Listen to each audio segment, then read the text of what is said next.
Sabi ni Jesus Christ, pakatandaan ninyo, bago pa ipinanganak si Abraham, ako na. So, who is the ako nga? It is Holy Father God. Saan na nga ba yung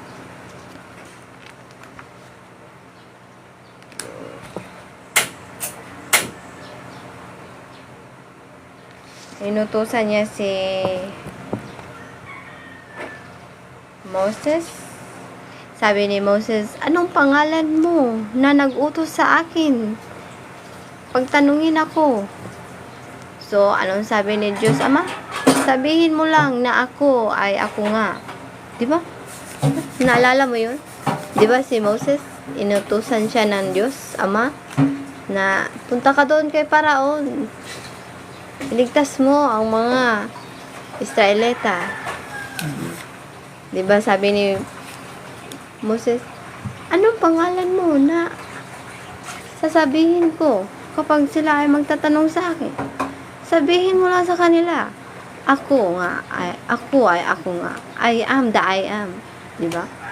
Kaya nga, anong sabi dito ni Jesus Christ sa John 8? Diba? Sabi niya dito, pakatandaan ninyo. Sabi niya dito,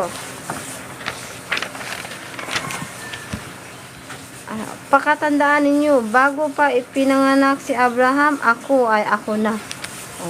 So, pasabot ani, naman siya ay apostrophe. So, it is the name of God the Father, the I am. Hindi yan, it's not about English grammar that I am. Hindi tinutukoy ni Jesus ang kanyang sarili na I am, kundi it is God the Father that I am the Moses time. When God sent Moses to go to, di ba nabasa mo yun na sabi ni Moses, ano sasabihin ko kung tatanungin ako sino nagpadala sa akin? Sabi ni Holy Father God in heaven, sabihin mo lang, I am the I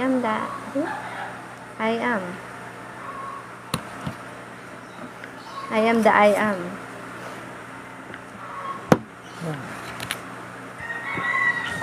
Kalimutan ko yung saan ba yun ba? Ano sa Exodus? Exodus yun.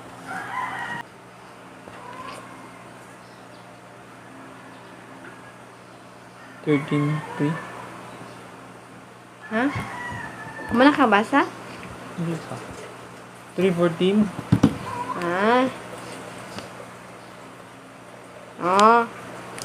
Ano dito?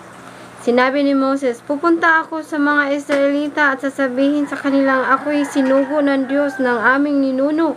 Ngunit ano po ang sasabihin ko kung itanong nila kung sino ang nagsugo sa akin? Sinabi ng Diyos Ama, ako'y si ako nga. Sabihin mo sa mga Israelita na sinugo ka ng Diyos na ang pangalan ay ako nga.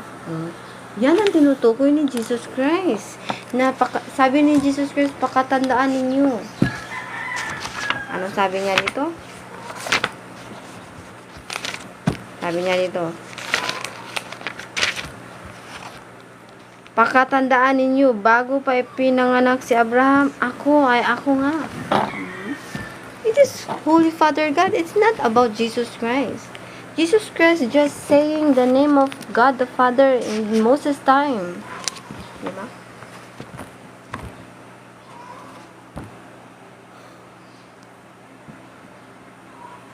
Nagets mo na?